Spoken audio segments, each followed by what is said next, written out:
Ce balado est une présentation de Démocratique. C'est la référence en logiciel de mobilisation politique.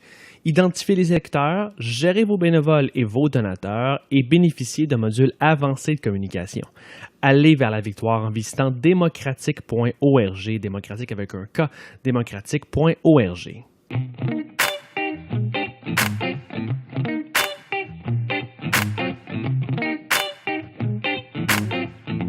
Nous sommes engagés publics. Bienvenue aux engagés publics, ici Denis Martel, je suis en compagnie de François Larouche.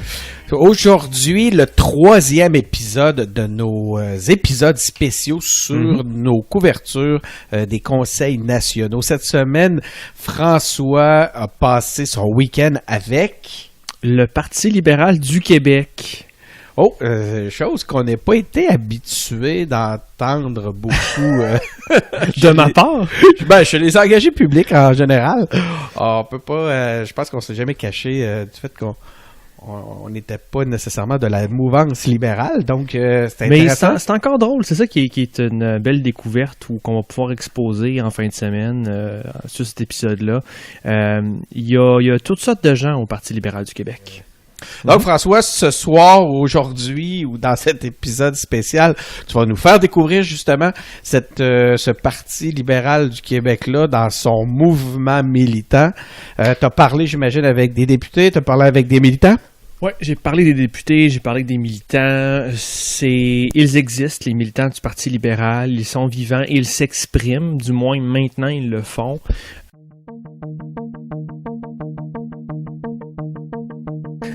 Puis ça a commencé assez tôt déjà, là, dès que, premièrement, c'était dans un palais de congrès d'un hôtel à Drummondville.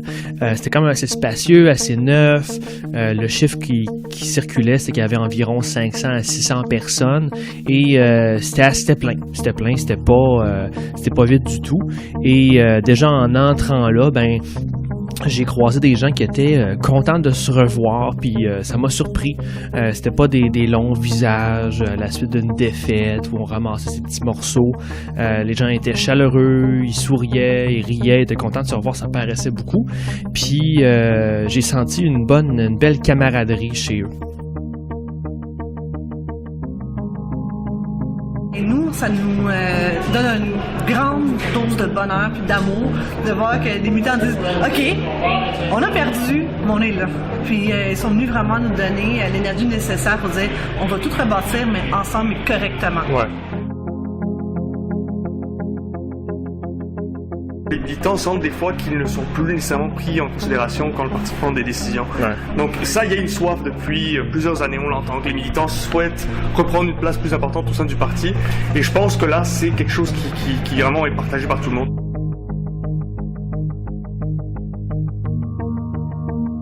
Et le défi qu'on a, c'est un peu la discussion qu'on veut avoir avec vous, c'est comment on se démarque à travers tout ça aussi comme parti, parce qu'on a vu que Québec solidaire a pris beaucoup de place dans le dossier.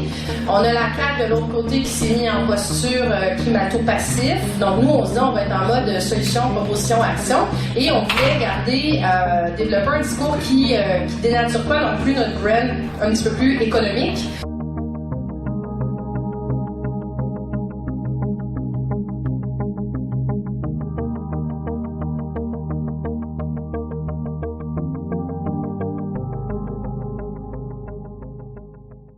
Donc, c'est pas le parti abattu qu'on aurait pu imaginer, étant donné que leurs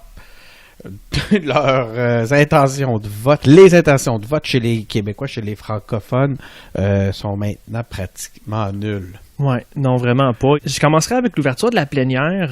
Ce qui était fascinant, c'était de voir quand même que on a vraiment accueilli les militants à bras ouverts et que l'accent était mis sur eux. C'est un peu normal. C'est un conseil général, comme on dit au PLQ, pour eux. Sauf que, je sais pas, tu sais, Denis, d'habitude, c'est quoi l'image que tu te fais du militantisme au Parti libéral?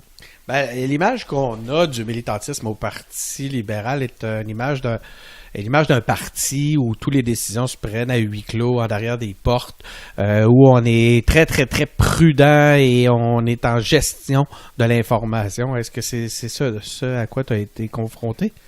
C'est un peu ce à quoi je m'attendais, mais c'est pas ce que j'ai constaté. C'est seulement une fin de semaine que j'ai passée là. On pourra prendre du recul plus tard ensemble. Mais dès mon arrivée, j'ai pu voir qu'on accueille les militants en leur disant « Vous avez une place, on vous a entendu en fin de semaine, exprimez-vous ». La rhétorique de la présidente était vraiment axée sur eux et sur l'importance du militantisme, ce qui m'a vraiment semblé surprenant. Moi, je suis habitué d'entendre ce genre de discours-là, peut-être chez QS, au PQ, mais je ne m'attendais pas à ça au PLQ. Chers militants et militantes, dear Liberal friends, bienvenue à ce Conseil général. C'est votre week-end et nous voulons vous entendre. La parole est à vous. Les députés du caucus libéral sont présents et elles et ils sont tous et toutes très talentueux. N'hésitez pas à leur faire part de vos idées, de vos préoccupations et j'ai la chance de pouvoir compter sur une équipe de députés expérimentés et qui a besoin de vous pour les alimenter. Ce sont vos porte-paroles à l'Assemblée nationale. Militantes et militants, vous êtes nos yeux, nos oreilles. Vous êtes ceux et celles qui, jour après jour, côtoyez les gens de vos régions. Vous êtes notre force et vous êtes notre base. J'ai besoin de vous. Le Parti libéral du Québec a besoin de vous. Les citoyens nous ont dit le 1er octobre dernier qu'il fallait faire mieux. Les citoyens veulent rêver. C'est sur cet objectif que nous devons nous concentrer. Il nous faut proposer des nouvelles idées, des propositions qui vont sortir de l'ordinaire, des propositions inspirantes. L'avenir de notre formation politique, c'est ça. Voilà pourquoi nous sommes réunis cette fin de semaine. Et la campagne, je l'ai trouvée exaltante par moments, très, très enrichissante au niveau des contacts humains, tant avec les citoyens de mon comté qu'avec les personnes, les bénévoles qui m'ont aidé dans la campagne, mais combien frustrante à certains égards. Les communications, le manque de préparation des débats et des médias, un sentiment d'improvisation parfois dans les tournées et les rassemblements. Personnellement, puisque j'étais présidente de la commission politique et du comité de la plateforme, une déception par rapport à ce qui était retenu dans la plateforme et à la façon de communiquer. On appelle un chat un chat. Je pense que c'est partagé par plusieurs personnes. Maintenant, j'ai beaucoup réfléchi à ça avec vous aussi également. Je pense que le bilan a assez duré. Et aujourd'hui, on est ici pour se retrousser les manches, pour travailler à reconstruire le parti. Et puis, je compte sur vous. Est-ce que vous allez être là?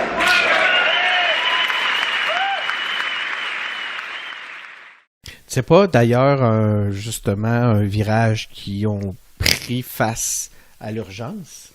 C'est sûr que tout le long de la fin de semaine, on a constaté des gestes qui remettent le militant au centre de l'organisation, où on sent que le parti veut s'appuyer sur sa force militante pour se relancer, parce que, un, il y a le contexte de la course, et parce que, deux, ce que j'ai su, c'est qu'il y a eu beaucoup de mécontentement exprimé lors d'un rassemblement des présidents il y a quelques semaines. Donc, après ça, là, il y avait plusieurs ateliers qui avaient cours en même temps, c'est ça? Oui, donc il y avait 3 ateliers en même temps sur des différents sujets de l'actualité. On avait l'économie verte et changement climatique. Donc, c'est pas vrai qu'on n'a rien fait, c'est pas vrai qu'on n'a pas de plan, c'est pas vrai qu'on n'a pas une approche systématique au lieu de changement climatique. On avait l'avenir du Québec qui était entre guillemets finalement sur la laïcité et sur le projet de loi 21. Mais pourtant, si vous regardez autour de vous, il n'y a pas beaucoup de Noirs ou il n'y a pas beaucoup d'immigrants, entre guillemets. Puis on avait la réforme du mode de scrutin. Moi, je pense qu'il y a un élément de proportionnalité qui serait bien. Simplement pour une raison suivante. La population des préférences de plus en plus variée et diversifiée, qui aimerait ça voir cette diversité-là à l'Assemblée nationale. Je me suis promené d'atelier en atelier pour un peu voir comment ça se passait. Y avait-tu des débats? Qu'est-ce que ça allait donner exactement? Puis rapidement, quand je posais des questions aux gens que je croisais, je me suis aperçu que finalement, c'était juste des échanges pour faire des échanges parce que c'était des ateliers qui allaient mener sur que des résumés. Pas de motion, pas de prise de position. Nous avions des ateliers, il n'y avait pas de vote de résolution. Par contre, il y a des gens de la commission politique qui étaient présents dans tous les ateliers ainsi que dans la plénière pour prendre des notes sur l'ensemble des discussions qui ont eu lieu. Et ces notes et ces discussions-là serviront d'inspiration pour éventuellement faire des résolutions qui seront ramenées lors des prochains événements nationaux du Parti libéral du Québec comme résolution à soumettre au vote des membres. C'est intéressant, ça. Ça veut-tu dire, François, que malgré l'image d'ouverture et d'écoute des militants, ils se réservent quand même la possibilité d'agir et de prendre des décisions à huis clos? C'est peut-être un petit groupe? Ouais, c'est peut-être là qu'on voit les vieux réflexes du parti dans cette manière d'être structuré. J'imagine que ça suivait la constitution du parti, mais j'ai senti que ça semblait être normal. Ça n'a pas posé de problème aux bénévoles, mais j'ai constaté dans chacun des ateliers qu'il y avait des groupes qui s'organisaient pour quand même faire pression. Je vais donner l'exemple de l'atelier sur le mode de scrutin. J'ai pu constater puis parler avec les jeunes de la commission jeunesse qui ont noyauté le plus possible cet atelier-là pour pousser le plus possible l'atelier vers une position favorable à la réforme de mode scrutin avec, évidemment, un scrutin proportionnel. Puis, je me suis assis dans l'atelier, j'ai écouté, on a des extraits. Bonjour. Je vais commencer une intervention peut-être plus pour la salle, que ça, une question pour monsieur. On a parlé beaucoup du référendum, de l'importance d'avoir une modification ou un amendement à ce processus-là qui soit légitime, qui soit validé par la population. Je veux juste faire un parallèle. Moi, je souhaite ardemment que la position du Parti libéral du Québec soit légitime et qu'elle soit validée par les membres. En ce sens, moi j'invite la commission politique à travailler avec l'aile parlementaire, évidemment, pour présenter la position du parti qui serait adoptée idéalement au prochain conseil général. Un parti politique, c'est une multitude de composantes, c'est une aile parlementaire, certes, mais d'abord et avant tout, ce sont des membres de tout le Québec réunis en instance. Et malheureusement, notre aile parlementaire a diminué en termes de nombre et je pense qu'il doit y avoir un souci de plus en plus grand d'être en communication directe avec le parti, les instances qui représentent l'ensemble des circonscriptions dans le processus d'élaboration et d'adoption de la position du Parti libéral du Québec, qui sera évidemment portée fièrement par notre aile parlementaire, mais j'insiste là-dessus. Pour moi, la chose la plus fondamentale aujourd'hui, outre de discuter de ça, ça serait de s'entendre sur le fait que la position du Parti libéral du Québec serait adoptée par le Parti libéral du Québec et non seulement, je l'ai dit avec égard, même si on prend discuter, apprendre quelle a été la décision du caucus, sans faire de parallèle nécessairement avec la laïcité, mais je sais qu'il y en a, même s'ils sont d'accord avec le fond de la décision sur la laïcité, ont été frustrés d'apprendre dans les journaux que ça allait être quoi la position du Parti libéral sur la laïcité sans qu'il y ait l'adoption de résolution formelle par le parti. Donc, cette fois-ci, on ne prend pas le bateau. On le sait, le projet de loi s'en vient à l'automne. On a le temps de consulter, on a le temps de réfléchir dans les instances et d'amener une résolution qui serait débattue et adoptée en octobre. À bon entendeur, salut. Et ce qu'on peut constater vraiment, c'est qu'effectivement, il y avait une bonne partie des échanges qui étaient favorables, il y avait une bonne partie des gens qui s'exprimaient qui étaient favorables. Il y en a d'autres qui étaient vraiment contre ou craintifs ou qui posaient des questions, mais qu'on a senti le vent tourner. Mais ce qui est intéressant, c'est que les gens ont utilisé l'atelier, même s'il n'y a pas de motion là, au bout de ça. Ils l'ont quand même utilisé pour faire pression. C'est un espace où ils savaient qu'ils pouvaient pousser une position au sein du parti, puis ils l'ont vraiment utilisé. Ils ne se sont pas laissés décourager parce que, de toute façon, ça ne donnera rien. Ils ne se sont pas laissés décourager, puis eux autres, ils ont pris l'espace pour pousser une position, entre autres, dans l'atelier sur la réforme du mode de scrutin, en noyautant tout l'atelier, puis en vraiment laissant surtout des jeunes s'exprimer favorablement à un scrutin proportionnel. Puis ce qui est intéressant, pour plus tard, c'est quand on va voir le résumé de cet atelier-là, c'est pas ce qui va être exprimé. On va nous livrer un résumé qui est beaucoup plus neutre, puis qui exprimait pas réellement ce qu'on a entendu dans cet atelier-là, un résumé qui va être beaucoup plus nuancé. Donc, est-ce que c'est parce que la personne qui a livré le résumé, c'est ce qu'elle a pensé réellement, ou parce que c'est une manière de filtrer la pression qui a été exprimée dans cet atelier-là. Ça, je peux pas en juger, mais au moins, je peux rapporter cet élément-là.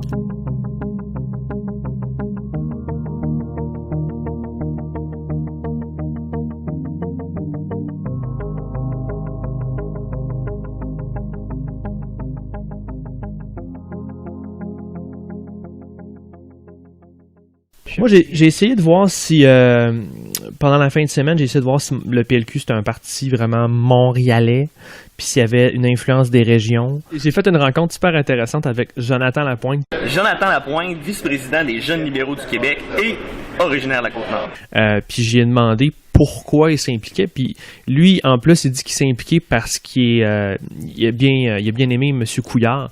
Donc, j'ai essayé de réconcilier son implication qui venait de M. Couillard avec le nouveau PLQ, voir s'il était découragé ou s'il voulait toujours s'impliquer, puis on peut l'écouter. Moi, je suis membre du Parti libéral depuis 2013, depuis l'élection de M. Couillard à la chefferie. Okay. Je viens de la Côte-Nord, des Escoumins pour être plus précis. Ouais. C'est un petit village dans une famille qu'on peut dire assez bleue. Puis moi, je riais avec ma famille. Je disais, si M. Couillard devient chef du parti, je prends ma carte de membre. Ah, c'est vraiment lui qui t'a inspiré? Donc, de fil en aiguille, M. Couillard devient chef, je prends ma carte de membre, en sachant pas trop où je m'en allais, mais j'adhérais aux valeurs du parti. Donc, j'ai pris ma carte de membre, je suis devenu membre. Puis après ça, je me retrouve ici en 2018 au Conseil général du Parti libéral. Mais tu aurais pu juste prendre ta carte de membre. Pourquoi en faire plus? Pourquoi venir les fins de semaine ici? Je veux dire, tu aurais pu simplement faire « Ah, j'aime le parti, je fais un don, je prends ma carte ». Tu as quand même fait un pas de plus. Qu'est-ce qui t'a motivé à faire ça? J'ai pas fait rien qu'un pas, j'en ai fait plusieurs. Moi, j'ai commencé, je suis allé étudier au cégep à Jonquière en gestion de commerce, puisqu'on le sait, dans les petits milieux, on n'a pas le choix de s'en aller pour aller étudier à l'extérieur. Donc, je suis allé à Jonquière, de fil en aiguille, connais des gens. Mon coloc, on commence à se connaître, puis on s'adonne qu'on est tous les deux des jeunes libéraux. On est membres. Okay. Donc là, de fil en aiguille, quelqu'un m'appelle, président régional des jeunes libéraux de la Côte-Nord, me dit « Jonathan, on n'a pas beaucoup de jeunes, faut que tu t'impliques. La Côte-Nord a besoin de toi. » Puis j'ai toujours été quelqu'un qui était chauvin de ma région. J'ai à cœur le développement économique. Il savait quelle carte abattre pour t'avoir. Donc, si la Côte-Nord me donne moi, je suis allé, devenu président des jeunes libéraux de la Côte-Nord. Commence à m'impliquer bien dans les congrès, bien dans les conseils généraux. Puis après ça, c'est pas seulement s'impliquer en politique. Oui, on s'implique pour notre région, pour le Québec, parce qu'on a tout à cœur le développement du Québec, mais ensuite on se crée des amis. On se crée un cercle social. Famille, à un moment donné. La famille libérale, c'est pas juste quelque chose qu'on voit dans les journaux, qu'on voit. C'est vraiment. Dans le bon sens du terme. Exactement. C'est des amis qu'on se crée, qu'on milite ensemble. On est content de se voir. Ouais. Ensuite, président des jeunes libéraux de la Côte-Nord, je fais ma trace. J'ai apporté, je pense, quelque chose de différent. Quelqu'un de région qui connaît ses enjeux, qui apporte une autre vision que les visions des grands centres. Ouais, c'est quoi ta vision? C'est la vision différente des régions que t'amènes? Moi, c'est pas vraiment compliqué. Les régions, c'est les meilleurs pour prendre leurs décisions. Il n'y a personne qui sait mieux que quelqu'un de la Côte-Nord quoi faire pour les gens de la Côte-Nord, quelqu'un de la Gaspésie pour les gens de la Gaspésie. Je pense que dans un courant de pensée qui est plutôt centralisateur, il faut regarder d'abord les régions, de quoi ils ont besoin. Il faut leur parler, il faut aller les voir. Il faut parler aussi de développement économique, parce que la pénurie de main-d'œuvre aussi, c'est pas seulement à Montréal et à Québec, c'est partout au Québec. Donc décentralisation, essentiellement, une forme de... Ça, c'est vraiment ton dada. Y a-t-il d'autres enjeux qui t'ont amené, qui t'ont poussé à présenter, ou y a-t-il d'autres enjeux qui font que tu veux faire quelque chose pour ces enjeux-là? Y a-t-il d'autres enjeux qui font que tu veux avancer, que tu veux amener au pouvoir? Bien, moi, surtout ici, là, quelque chose qui m'a touché du Parti libéral, le plan Nord. OK? On le voit sur la Côte-Nord, souvent dans les milieux qui sont un petit peu plus, je dirais, défavorisés, qui est un plan Nord qui arrive avec des emplois de qualité pour les gens de région, des emplois qui peuvent emmener tout le monde sur un même pied d'égalité pour ensuite, parce qu'on le sait, ça coûte plus cher, ça coûte beaucoup plus cher vivre en région. Il faut que tu envoies tes enfants aux études. Juste envoyer quelqu'un aux études pour aller habiter à l'extérieur, au cégep, c'est 10 000 $. En moyenne. Donc, c'est vraiment ça. Puis ça a apporté des emplois de qualité pour ces gens-là.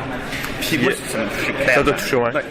Je vais vers d'autres choses. En fin de semaine, il y a beaucoup d'ateliers intéressants. Vous avez Avenir du Québec / laïcité là-dedans, mode de scrutin, l'environnement. C'est quoi tes objectifs pour toi en fin de semaine? Qu'est-ce qui fait que tu aurais passé une belle fin de semaine? Moi, c'est sûr qu'en étant vice-président de la Commission jeunesse, je me dois d'être un promoteur des jeunes libéraux. Mais quelque chose que moi, personnellement, me touche, le mode de scrutin. Oui, le mode de scrutin, c'est un enjeu, ça touche les gens, il faut en parler, mais une chose qu'il ne faut pas oublier là-dedans, c'est les régions. C'est le poids des régions dans la démocratie actuelle. Donc, présentement, on est très bien représentés, on a des statuts particuliers pour certaines régions, mais ça, il faut le garder. Puis, puis il faut aller le promouvoir. Il faut que les gens soient sensibilisés, peu importe la région dont ils vivent. Donc, t'as eu la chance de rencontrer des personnalités du Parti libéral. Quelle a été la première personnalité que tu as rencontrée?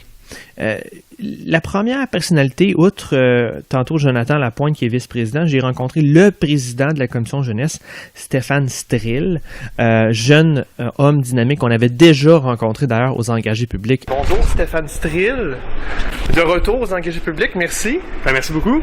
C'est un plaisir de te revoir. Oui, moi aussi. Mais Stéphane, c'est quelqu'un de sa génération, qui amène les enjeux de sa génération, très connecté sur la politique française, très connecté sur la politique américaine. Et c'est sûr que je le vois, là, honnêtement, Denis, j'ai rarement vu quelqu'un comme ça au Parti libéral essayer de changer le parti de l'intérieur. En fin de semaine, il y a des échanges, il y a vraiment de résolutions. C'est des ateliers de discussion entre les militants.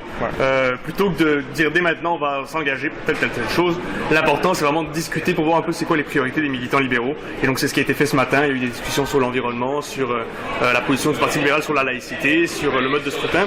Donc c'est des enjeux qui sont très importants. Évidemment l'environnement est extrêmement important, notamment pour nous à la commission jeunesse. Mais la position du Parti libéral sur la laïcité et sur la réforme du mode de scrutin, c'est des positions qui sont très importantes aussi. C'est des positions sur lesquelles il y a une bonne partie des Québécois qui ne partagent pas notre position. Et pourtant, on a quand même démontré qu'on était capable d'avoir un débat constructif là-dessus. Moi, j'ai assisté à celle sur la laïcité. Je sais pas c'est quoi les conclusions de celle sur la réforme du mode de scrutin, mais ce que j'ai constaté, c'est que tous les militants se sont sentis vraiment libres de s'exprimer. Et donc, de l'autre côté, à la commission jeunesse, on encourage vraiment nos membres à prendre la parole. On n'a donné absolument aucune consigne au niveau de la participation dans les débats. Là. Donc, les gens. C'est nouveau, ça. On dirait que c'est pas la perception qu'on a de l'extérieur du Parti libéral. Puis là, j'arrive là ce matin, puis c'est comme reprenez le contrôle de ce parti. Il faut que ça redevienne, on dit redevenir le parti des membres. Qu'est-ce qui s'est passé donc? Puis est-ce que c'est nouveau? Je pense que une des réalités, c'est que la victoire, ça éloigne un parti et un gouvernement nécessairement de sa base militante. Je pense que c'est naturel dans le sens que bon, il faut qu'il y ait une division saine qui se fasse entre la branche du gouvernement et la branche militante, parce que le gouvernement c'est le gouvernement de tous les Québécois, le parti c'est le parti des militants. Donc il faut qu'il y ait une division, mais malheureusement avec le temps, souvent cette division s'accentue et fait en sorte que les militants sentent des fois qu'ils ne sont plus nécessairement pris en considération quand le parti prend des décisions. Ouais. Donc ça, il y a une soif depuis plusieurs années, on l'entend, que les militants souhaitent reprendre une place plus importante au sein du parti, et je pense que là c'est quelque chose qui vraiment est partagé par tout le monde, autant par M. Arcan que par l'ensemble des députés. Ils le réalisent vraiment. Ce parti-là, il appartient aux militants. Il faut absolument qu'ils reprennent leur place. Donc au niveau des débats, on est un parti qui a des débats à l'interne. Je pense qu'on est peut-être dans la façon de débattre différent que ce qu'on voit au Parti québécois notamment, où souvent c'est des débats qui s'entre-déchirent sur la place publique. Au Parti libéral, on est peut-être un peu plus je dirais constructif. C'est certain que le fait d'avoir été au pouvoir aussi fait en sorte qu'on ait un certain contrôle sur nos messages. Donc une fois qu'on prend une position, on y adhère tous ensemble. Donc ça peut donner une impression qu'il n'y a pas de débat, mais ça fait partie de l'ADN libéral aussi. Au niveau de la commission jeunesse, on a des débats à chaque année, on a des congrès jeunes à chaque année, donc c'est des instances de débat très importantes. Les conseils généraux, il y en a 2 par an. Donc il y a des débats, mais là des débats aussi ouverts qu'aujourd'hui, c'est certain que c'est peut-être un peu plus rare. Et je pense que la situation dans laquelle on est nous force à adopter ce genre d'atelier-là, parce qu'on n'a vraiment plus le choix. Il faut vraiment qu'on se remette en question. C'est un repositionnement. C'est ça. Je pense qu'il faut qu'on se repositionne, qu'on regarde c'est quoi être un libéral, et puis qu'on soit en mesure au moins de savoir nous-mêmes qu'est-ce qu'on est. Parce que si on veut convaincre les autres Québécois d'adhérer à notre parti, il faut déjà qu'on sache qu'est-ce qu'on est pour pouvoir leur proposer.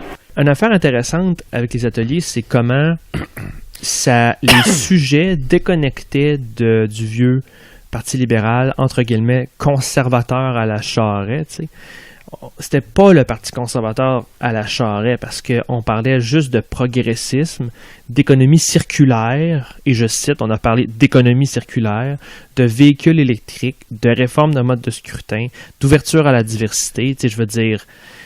Et c'est un thème qui m'a allumé plus tard pour mes questions dans les entrevues. Ça va être quoi, à un moment donné, la différence entre QS puis le PLQ? L'indépendance puis c'est tout? Fait que ça va être intéressant que si Marie Montpetit dit qu'on est là pour faire un repositionnement, est-ce qu'on s'en va vers un clash PLQ-QS comme on a eu jadis un clash PQ-QS? plutôt que c'était très hippie, mais c'était quand même très progressiste. Est-ce que tu vois un enjeu? Est-ce que ça peut être non, mais toi, est-ce que tu sens quelque chose à différencier ici? Je pense qu'il y a des enjeux sur lesquels on a une proximité. Là, Québec solidaire a modifié sa position sur la laïcité pour avoir la même position que nous. Et au niveau de certaines priorités, on peut avoir des positions qui se ressemblent. Je pense qu'eux, ils ont depuis un bon nombre d'années mis de l'accent sur les questions environnementales, mais nous aussi. Et je pense que, je ne sais plus si c'est M. Arcan ou quelqu'un d'autre qui dit ce matin, il va falloir qu'on prenne conscience que malgré tous les bons coups qu'on ait pu faire dans le passé, on a un déficit au niveau de notre image à combler sur plusieurs sujets, que ce soit l'environnement, que ce soit le fait qu'on est un parti progressiste. Ça nous force à travailler doublement. Donc je pense qu'on a un effort à faire là-dessus. Par rapport à Québec solidaire, on a des positions qui sont similaires sur certains enjeux, très différentes sur d'autres. Je pense que ce qui nous différencie, c'est qu'on a une crédibilité économique que eux n'ont pas. On a une expérience dans la gestion de l'État que eux n'ont pas nécessairement. Et on a une façon de faire la politique aussi qui est peut-être plus inclusive. Eux sont souvent très très très dogmatiques dans leur façon de faire les choses. Si t'es pas assez radical, tu fais pas les choses correctement. Et on a une approche par rapport à l'environnement notamment. Je pense que l'important c'est d'être ambitieux, très ambitieux, mais d'être réaliste aussi, puis que les gens comprennent qu'il y a un objectif économique derrière, etc., puis que c'est conciliable. Alors que chez Québec solidaire, on voit souvent que c'est plus de l'idéologie que vraiment des politiques publiques réalistes qui vont garantir une certaine équilibre des finances publiques, etc. Donc je pense que c'est surtout sur cet aspect-là, la crédibilité économique et l'importance qu'on donne, nous, au développement économique qui nous différencie le plus de Québec solidaire. OK. Hey Stéphane, qu'est-ce que vous en diriez si on se reparle demain après ton allocution? Ça me fera plaisir. Bon, un avant et un après. Ça me fera plaisir. Excellent, on fait ça. Merci Stéphane. Merci beaucoup. OK. Tu m'as accroché sur les cheveux. Puis c'est une image simple, peut-être trop simpliste, mais il faut que je le rapporte. Quand je suis arrivé à la plénière au début, là, samedi matin, il y avait peu de cheveux blancs. C'était majoritairement et largement des gens qui avaient peut-être 50 ans, 40 ans et moins, puis des jeunes. Fait que des personnes âgées qu'on remarque à cause de leur... Tu sais, dans une foule, là, quand on va au PQ, là, puis que c'est plein de cheveux gris, ben c'était vraiment pas le cas sur les 500-600 personnes qui étaient là en fin de semaine. OK, suite à ton entrevue avec Stéphane Strill, t'as eu une première entrevue avec une candidate visée. Oui. Quelqu'un, une députée qu'on pense qui va se présenter pour être chef du PLQ. Oui. T'as rencontré Marois Risky, c'est drôle, c'est comme des retrouvailles. C'est des retrouvailles. Bonjour Marois Risky. Bonjour. Ça va bien? Numéro 1. Good, excellent. Marois, c'était quand même intéressant de l'entendre parce que, encore une fois, elle était très elle-même. Je veux dire, aucunement peur des mots, ne s'excuse pas et elle fonçait dans ses commentaires, vous allez remarquer ça. Donc pour elle, les gens veulent absolument une course, ils veulent pas un couronnement, donc on voit qu'elle se positionne habilement en disant ça. Et vraiment, elle tournait beaucoup autour du kiosque des jeunes. On sent vraiment qu'elle avait une bonne attraction au niveau des jeunes et qu'elle était bien entourée pendant cette fin de semaine-là.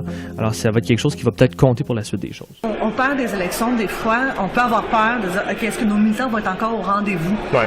Et nous, ça nous donne une grande dose de bonheur puis d'amour de voir que les militants disent, OK, on a perdu, mais on est là. Puis ils sont venus vraiment nous donner l'énergie nécessaire pour dire on va tout rebâtir, mais ensemble et correctement. Ouais. Fait est-ce qu'on parle de rebâtir, est-ce qu'on parle d'un repositionnement selon toi? Non, on parle vraiment là, de s'assurer que quand on se présente devant les Québécois avec des élections, de parler d'enjeux de société. Puis tantôt, là, on a eu, nous autres, des discussions sur tout ce qui était laïcité. Ouais. La grande majorité, c'est la position traditionnelle libérale, nos valeurs. Ouais. Ça change. Un peu de déchirement. Non, puis M. Garneau, qui est un ancien ministre des Finances du Parti libéral du Québec, l'a dit, ça doit tout fait beaucoup rire. on s'est levé même pour l'ovationner. Oui. Il a dit, écoutez, là, quand les gens disent ça fait 10 ans qu'on en parle, c'est pas vrai. Il dit, ouais, à l'université, en 1954, puis se vire de bord, vous n'étiez pas tous nés, là, vous autres. Ben, nous autres, on en parlait en 1954. Alors, on va toujours en parler, puis quand on commence à faire des brèches dans les libertés fondamentales, dans les droits fondamentaux, ben, la brèche, c'est un premier pas vers quoi d'autre après. On voit ailleurs dans le monde, chaque fois que les gens ont commencé à suspendre les droits fondamentaux, ça commence comme ça, puis après, on ne sait jamais où ça s'arrête, mais aussi à rappeler. N'oubliez pas, le gouvernement actuel veut le faire en plus sans consulter réellement et Non, et ajoute aussi la clause dérogatoire. Donc, on ne permettra même pas les gens de se tourner vers les tribunaux pour vérifier la validité de leur projet de loi. La commission jeunesse en apporte une idée. Ils veulent qu'on parle davantage d'environnement. Ils parlent d'une 9e valeur là-dessus. Moi, j'ai hâte d'entendre la commission jeunesse décliner ce qu'ils veulent aussi. Parce que une fois qu'on l'a mis dans une plateforme, ça prend aussi évidemment les outils nécessaires pour parler davantage d'environnement et faire face à toute cette transition énergétique. Puis c'est une valeur importante, ça me prend de la place. Premièrement, est-ce que c'est quelque chose que toi t'appuierais? Est-ce que tu vas te prononcer sur la chose? Je suis déjà prononcée, moi. Tu t'appuies déjà là? Les gens là, qui me connaissent un peu, là, ça me prend pas de temps d'avoir les bonnes idées. Quand c'est une bonne idée, je suis capable de la saisir. Quand on a fait notre caucus libéral à l'automne dernier, c'était au mois d'octobre, on était au lac Beauport et déjà la commission jeunesse a dit, nous autres, là, l'environnement, là, on en veut. Là, on pose la question à Mme Risky, êtes-vous d'accord? Ouais, la commission jeunesse, très d'accord. Donc c'était décidé, il y a pas de t'attendras pas ce qu'ils vont présenter demain. Moi, je crois sincèrement que tout le monde, partout dans le monde, que nous au Québec, on est déjà un chef de file là-dedans. Alors, on a évidemment avec l'hydroélectricité beaucoup d'énergie propre, renouvelable. On a aussi l'énergie. On l'a vu de New York il y a pas longtemps aussi. Exactement. On a aussi énergie éolienne, mais on a aussi beaucoup de chercheurs là-dedans qui veulent justement développer davantage d'outils pour nous aider à faire la transition énergétique. Mais je vous donne un autre exemple. Le REM, c'est un transport électrique. C'est là-dessus aussi que le Parti libéral a fait beaucoup de gains. Et en matière de crédibilité, c'est quand même le Parti libéral du Québec qui a dit l'île Anticosti, on n'y touche pas. Alors ça, moi j'en suis fière. Maintenant, je regarde, puis qu'est-ce qu'on fait maintenant? Où allons-nous pour s'assurer qu'on va être capable, en 2030, 2050, de dire on a posé les bons gestes au bon moment, puis on est fiers de nous autres. Absolument. C'est intéressant parce que c'est un sujet quand même...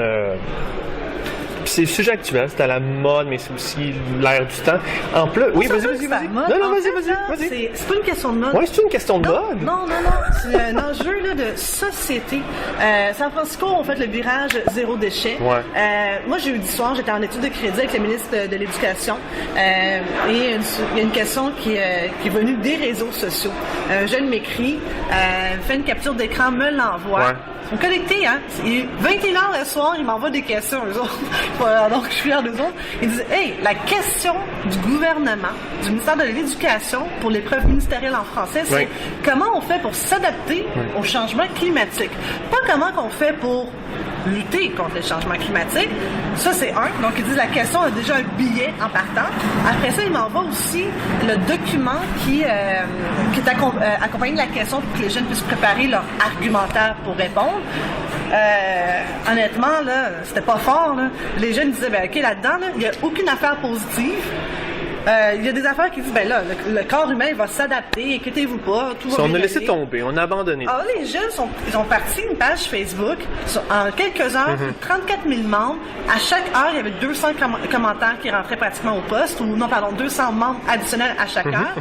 Les commentaires qui déferlent disent, aïe, venez pas nous donner des leçons de vous, le gouvernement de la CAQ, parce que nous autres, on manifeste dans la rue, puis nous, on connaît la situation, puis nous, on a envie de se battre. Et vous, avec cette question-là et le document de travail, c'est comme si vous nous demandez de lâcher les bras, de baisser les bras, pardon.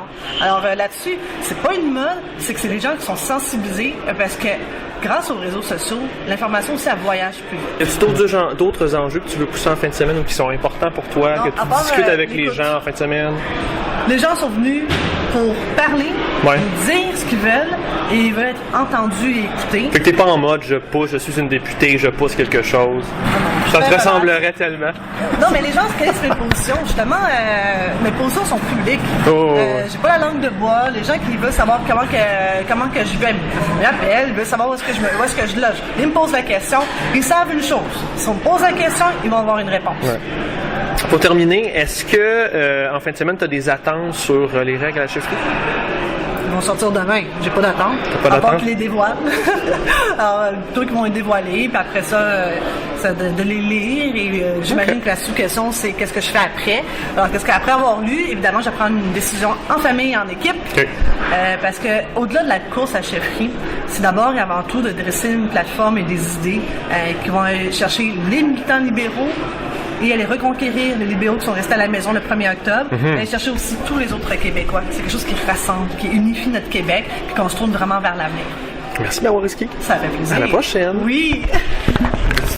Suite à ça, il y a eu un premier scrum auquel tu as été témoin avec Dominique Anglade. Et puis, il s'est passé de quoi de particulier? Toute la fin de semaine, les journalistes ont demandé à Dominique Anglade s'il pouvait connaître sa position sur le projet de loi 21. Et Mme Anglade a décliné, l'a décliné une première fois le matin. Et quand on arrive en après-midi, l'équipe libérale, l'équipe d'attachés, annonce un scrum avec Dominique Anglade. Alors, tous les journalistes s'agglutinent, je me joins au groupe. Et là, Mme Anglade arrive pour dire que c'est la fin de semaine des militants, puis que les militants, elle nous raconte l'histoire que je vous ai racontée, là. Les militants discutent ensemble, puis ils regardent si on ne peut pas changer de position, puis elle explique un peu le processus de la fin de semaine. Et là, tout de suite, les questions switch, puisque c'est assez normal pour les gens qui suivent les médias puis qui connaissent ça. Les journalistes ignorent complètement le statement et se lancent sur leur narratif, qui est la course à la chefferie, ce qui peut être compréhensible. Et là, demande à Mme Anglade, mais c'est quoi, vous, votre position? Allez-vous vous présenter? Blablabla. Puis, c'est quoi votre position, finalement, sur le projet de loi 21? Hein? Qu'est-ce que vous allez répondre à ça? C'est en débat, là. Qu'est-ce qui se passe? Votre position à vous, Mme Anglade? Votre position à vous, c'est quoi? Écoutez, je me suis exprimée en caucus à ce sujet-là, par rapport à... Donc, vous allez vous présenter en scrum encore et encore pour pas nous dire c'est quoi votre position? Non. Moi, là, j'ai une conversation avec le caucus et ça va me faire plaisir d'en discuter en temps et lieu avec vous. Cela dit, pourquoi faire semblant? Faire semblant de quoi, M. Jordan? Je veux dire, M. Proulx, M. Barrette se sont exprimés. Vous ménagez la chèvre et le chou, là. Je l'ai dit. Non, je veux dire faire la chèvre et le chou. Ben oui. Je l'ai dit et répété à plusieurs reprises que je voulais entendre les militants. Je vous ai dit que les militants, c'est important que c'était leur journée aujourd'hui qui s'expriment sur cette question. Alors, on les écoute et ça va être une priorité pour moi de retrouver un mécanisme de les entendre pour la suite des choses également. Donc, elle tombe pas dans le piège. Et le scrum se termine très rapidement parce qu'elle voit que ça ne mène nulle part, du moins pas dans la direction où elle voulait amener les journalistes. Et les journalistes expriment du mécontentement. Pourquoi faire un point de presse si elle avait rien à dire? Et c'est intéressant ça quand même comme dynamique. Peut-être que les deux partis ont raison, peut-être qu'un des deux ou les deux ont tort, je sais pas.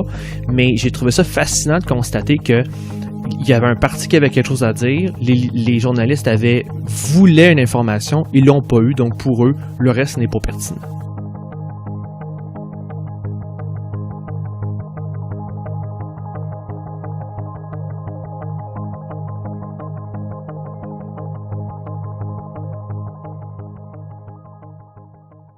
Suite à ça, tu as eu d'autres entrevues. Entre autres, tu as rencontré Zachary Guillemot. En fait, moi, je suis représentant dans Chambly. Mon nom est Carmine Police. Je suis le président de l'Association libérale de Saint-Laurent. J'ai été surpris à quel point les militants savaient bien s'exprimer aux médias, en tout cas à moi. J'ai l'impression parfois qu'au PQ ou à QS, je faisais juste mettre un micro devant les militants.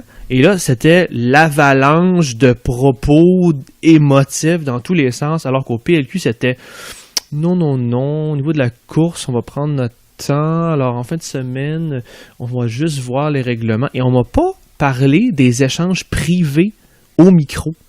On m'a pas parlé de... Puis je sais qu'il y en a hors micro, là. On m'en a parlé.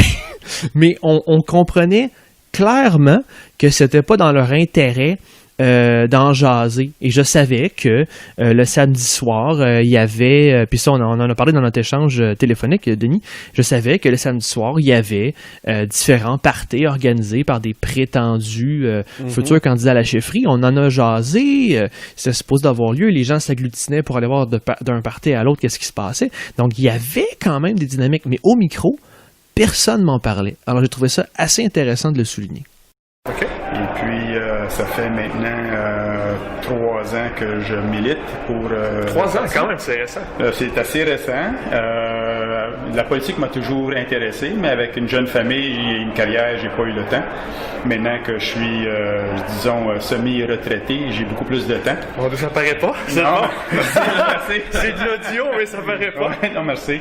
Et puis, la raison pourquoi que je milite, c'est parce que je tiens vraiment à cœur le futur du Québec. Okay. Et puis, pour moi, être un militant et puis participer dans un parti politique, c'est vraiment une opportunité pour influencer la direction du parti et de la population. Et puis, je pense que les gens ont beaucoup à apprendre en termes de qu'est-ce qu'ils ont à offrir. Souvent, les gens ne savent pas qu'ils sont capables d'influencer une direction politique ou le futur d'une société. Mais vraiment, si on s'implique via les partis, on est capable de vraiment s'exprimer et puis influencer la direction. Donc, toi, Zachary, ça pourrait être une belle journée aujourd'hui. Tu pourrais être dehors avec tes amis, faire d'autres choses. Pourquoi tu es là en ce moment? Eh bien, en fait, c'est que, en effet, tu as très bien raison. Je pourrais être avec mes amis. Je suis vraiment, je suis loin de chez moi. C'est encore plus difficile. Mais moi, ce qui m'intéresse, c'est justement de savoir que je peux être acteur de changement. En ce moment, moi, j'ai 17 ans, presque 18. Mais plus tard, ça va être moi qui va être à la place des adultes, ça va être moi qui va devoir prendre des décisions, puis tout le gouvernement, les actions qu'ils vont prendre, ben, je vais en avoir la responsabilité, puis je vais en subir les conséquences. Tu sais, moi, dans ma famille, comme par exemple, mon grand-père s'est beaucoup impliqué, mon père aussi. Au Parti libéral? Ouais, mon grand-père dans le Parti libéral. Mon père, je suis pas certain exactement, il m'en a pas trop parlé, mais c'est dans ma nature aussi. Tu sais, je suis un gars qui aime aller de l'avant, puis qui aime faire changer les choses. C'est quelque chose pour moi qui est vraiment primordial, parce que si je suis dans mon coin, je veux des changements, je veux qu'il y ait des choses qui soient apportées, surtout pour le futur, on parle d'environnement, tout ça. Mais si je fais rien, si je suis pas là à parler de ces enjeux-là, puis à dire ce qui devrait changer, la façon dont ça devrait être fait, rien va être fait. C'est la Commission politique nationale qui a mis en place les ateliers d'aujourd'hui, et puis j'ai participé à la création de ces ateliers-là. Okay. Donc, mon objectif cette fin de semaine, c'était... Votre travail est fait, là. Mon travail, je dois aller sur scène pour faire une conclusion d'un des ateliers dans lesquels j'ai participé. Mais pour moi, cette fin de semaine, c'était plus pour donner l'opportunité aux militants, aux membres de s'exprimer. Donc, on avait 4 ateliers. Donc, c'est via ces 4 ateliers-là, on donne l'opportunité aux gens de nous dire qu'est-ce qui est important pour eux, pour que nous, on puisse prendre cette information-là et au niveau de la commission politique, après, statuer sur ces points-là et puis développer des résolutions en allant de l'avant. Okay. Pour finir avec la chefferie, est-ce que tu as des attentes demain sur les règles? Est-ce que tu as des préférés dans les députés que tu connais ou peut-être pas les députés actuels aussi? Non, j'ai pas de préféré en tant que tel. Justement, moi, je suis arrivé ici d'esprit ouvert, puis j'essaie de regarder qui donne certaines idées, tout ça. Puis selon moi, ben tu sais, moi je me suis pas fait une idée précise déjà de c'est quoi qui va arriver, puis c'est qui les meilleurs ou les moins meilleurs. Tu sais, je me suis pas fait un ordre dans ma tête. T'as pas une préférence en ce moment, non? Non, pas nécessairement. Je regarde vraiment de tous les partis. Ben pas les partis. Non, je sais pas ce que tu veux dire. Tous les candidats possibles. Tous les candidats possibles, exactement. Parce que c'est sûr que le monde ils se mettent en petite gang des fois. Oui. Bon, c'est sûr. Mais ouais, j'essaie de regarder. Puis, c'est sûr que c'est difficile d'arriver avec cet esprit-là. Même moi, je me force à pas essayer de trop aller écouter les gens puis comme direct me faire une idée. J'essaie de garder toute l'information puis vraiment essayer d'avoir un esprit ouvert sur toutes les idées. Moi, c'est plus les idées qui comptent, honnêtement. Comme personnellement, je fais pas partie de l'association de mon collège, mais j'ai fait la course en tant que telle. Puis ce que je me suis rendu compte au fond, c'est que ce qui ressortait, c'est pas nécessairement la compétition, mais bien plus ce que les gens allaient dire, ce que les gens avaient comme projet à apporter. C'est ça qui a fait valoir les idées. Bon, c'est sûr qu'il y a toujours une petite compétition, puis c'est normal, je veux dire, tout le monde veut gagner en tant que tel. C'est dans l'esprit humain de vouloir être le premier, mais les idées priment toujours sur tout. J'ai juste l'impression que c'est pas hyper structuré. Je pense pas qu'ils reçoivent un courriel le matin, genre on ne dit pas ça, mais je sens seulement qu'ils sont c'est plus habile, c'est pas le mot, mais ils sont meilleurs en relations publiques. Du moins, ce sont pas des militants qui s'expriment sur leurs émotions et leurs pensées réelles devant un micro. Suite à ça, François, tu as eu une entrevue, j'imagine, très attendue avec André Fortin. Qu'est-ce que tu fais ici en fin de semaine? C'est quoi ton objectif? Qu'est-ce qui fait que tu aurais passé une belle fin de semaine après le Conseil général? Ben, je vous dirais, je vous avoue que je suis un peu déchiré de venir ici ou pas. J'ai des gens chez nous qui sont dans 3, 4, 5 pieds d'eau dans leur maison. Puis qui savent pas ce qui s'en vient. Tu sais, là, c'est beau, il y a de l'eau, mais après, ils vont être capables de réintégrer? Qu'est-ce qu'ils vont avoir comme compensation gouvernementale? Le monde se pose toutes sortes de questions. Puis au-delà de ça, tu as une considération humaine. Puis les dernières semaines que j'ai passées avec eux, c'est un peu un rappel de pourquoi tu fais de la politique. Sur le terrain, à faire des sacs de sable avec eux, à les aider à se trouver de l'hébergement, à appuyer des municipalités qui n'ont pas les ressources. C'est un impact réel, concret. Oui, c'est ça. Ça vient de chercher aussi. C'est pour beaucoup d'entre eux. C'est pas facile à vivre. Donc, je suis un peu déchiré à savoir si je venais ici ou pas en fin de semaine. Mais en même temps, c'est un peu les deux raisons pour lesquelles je fais de la politique. Pour aider les gens sur le terrain, des gens qui vivent quelque chose de difficile, puis d'être ici pour faire avancer des idées. On a eu une session sur l'environnement. Oui. Ben, la session sur l'environnement me permet de faire avancer certaines idées qui vont peut-être aider ces gens-là à pas revivre une situation comme celle-là. Oui, exactement. Donc, c'est pour ça, en même temps, là, autant je pense aux gens chez nous, je suis content d'être ici avec ma grande famille libérale pour faire avancer des idées pour le Québec. Puis je comprends quand même que ce qui se passe pour ces familles-là, c'est quand même extrêmement grave. Mais si on enlève un petit peu le contexte, vous êtes en train de m'expliquer que ça a un impact réel de venir ici, de rencontrer les gens, de vous exprimer. Ça a un impact sur les lois, puis ça a un impact après ça sur la vie des gens, c'est ce que tu me dis. Là. Ben, absolument. Tout ce qui se discute ici, que ce soit la réforme du mode de scrutin, que ce soit l'environnement, que ce soit le débat sur la laïcité qu'il y a eu ce matin, ou le fait français, ou autre chose, c'est toutes des choses qui ont un impact réel éventuellement dans la vie des Québécois, des Québécoises, des gens que moi je représente. Donc c'est pour ça que c'est important d'être ici et de s'assurer que le véhicule, les 3 lettres que je mets au bout de mon nom à l'élection, le PLQ, représente un peu ce que les gens chez nous veulent entendre aussi de la part de leurs dirigeants politiques. C'est en redéfinition, qu'est-ce que ça veut dire PLQ en fin de semaine? Est-ce que c'est un peu ça aussi la fin de semaine? Ben, en partie. C'est la première occasion qu'on a de se revoir depuis l'élection. Donc je pense qu'il y a beaucoup de gens, qui sont juste contents de se revoir, de se dire bonjour, de voir comment la campagne a été, puis comment ils sont depuis, qu'est-ce qu'ils font maintenant. Il y a des gens qui ont perdu leur emploi suite à l'élection, qui sont ici, qui se réimpliquent comme bénévoles, comme militants. Pour eux, c'est le fun de voir où ils sont rendus personnellement dans leur vie. Mais au niveau de parce que c'est vraiment une reconstruction, une redéfinition, disons, du parti, ce qu'on est en train de vivre. Puis j'ai l'impression que tout le monde se dit, c'est un peu une carte blanche, le Parti libéral en ce moment. On a certaines valeurs. D'habitude, les gens, quand ils votent pour le Parti libéral ou quand ils militent pour le Parti libéral, ils savent que ça se fait dans un certain cadre, un cadre de valeurs. Mais en même temps, pour des idées spécifiques, comment on les véhicule, les visages qu'on met de l'avant, ça, c'est un peu une carte blanche. Puis il n'y a pas beaucoup de moments comme ça dans la vie d'un parti politique. Puis c'est pour ça que c'est intéressant d'être ici en fin de semaine, entre autres. As-tu des attentes? Tu as été au centre de beaucoup de spéculations sur la chefferie, sur la course, mais as-tu toi des attentes quand même avec les règles qu'il va y avoir demain? Est-ce que c'est quelque chose que tu regardes maintenant? Maintenant, tu as passé à d'autres choses?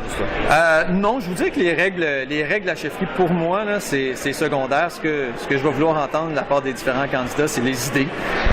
C'est ce qu'ils veulent mettre de l'avant comme programme politique, comme façon d'organiser notre parti aussi, à l'interne. Donc ça va être intéressant. Les règles, là, je pense que n'importe qui va être capable d'avoir l'adhésion d'une majorité des militants, peu importe les règles, va gagner la chefferie. Donc les règles, c'est secondaire aux idées qui vont être véhiculées. Merci beaucoup, André. Ça fait plaisir. Au plaisir, à la prochaine.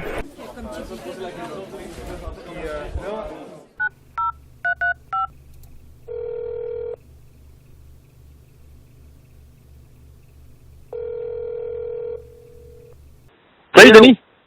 Salut François, puis ça va? Oui, ça va toi? Ouais, ça va, j'ai passé une belle journée. Grosse journée? Ouais, une grosse journée. Je suis agréablement surpris. Moi, je sens que c'est un parti qui a eu un 2/4 d'en face. Puis là, ils essayent de trouver leur équilibre. Je pense qu'ils apprennent acte? Hein? Ouais, j'explique. Ils sont très disciplinés dans leurs commentaires. Alors, soit qu'ils sont juste bons, ou soit qu'il y a un fond de vérité et que vraiment, ce qui les tient vraiment plus à cœur, c'est de prendre une grande respiration. Ils sont très contents de se revoir, je le sens. Là, pour vrai, là, tu vois la famille, la salle est pleine. Tu sens l'émotion des gens qui se retrouvent, qui sont contents de se voir. Puis ils me parlent beaucoup de, oui, OK, quelle position qu'on adopte. Ça veut dire quoi maintenant être un libéral à cette heure? Ça a l'air d'être ça pour l'instant leur priorité. Puis après ça, on commence à parler de course, mais c'est vraiment quand j'arrête pas d'en parler en off the record qu'on m'en parle, mais c'est très rare. On me dit qu'on entend des choses, mais qu'on attend. Mais on attend. Tout le monde me dit qu'on attend. Vous êtes combien? Il y a combien de monde là-bas, là? Au moins 600. Ils ont eu des problèmes parce qu'il y avait trop de monde. Wow! La salle plénière est pleine à craquer. Je suis surpris aussi de ça, puis je pense que les militants le sont aussi. Quand tu m'as demandé ce que j'imaginais, en fait, c'est quoi? Je pense que j'hésite entre soit ils vont revenir sur la débâcle ou soit ils vont parler de la chefferie. Est-ce que c'est un... là, tu me dis que c'est pas la chefferie. Est-ce qu'ils parlent de la débâcle? C'est ni un ni l'autre. Ah, ouais. C'est ni un ni l'autre. C'est ça qui me flabbergaste. Je sais pas s'il faut que je change mes questions. Je sais pas s'il faut que j'aborde ça d'une autre manière, mais puis même off the record, on the record, je suis un peu plus gentil. Je veux vraiment, notre mission aux engagés publics, c'est de laisser la place aux militants puis à l'implication, tu sais. Mais même quand j'y vais de manière frontale, il y a pas, je les sens vraiment ébranlés puis que leur réaction c'est, wow, qu'est-ce qui s'est passé?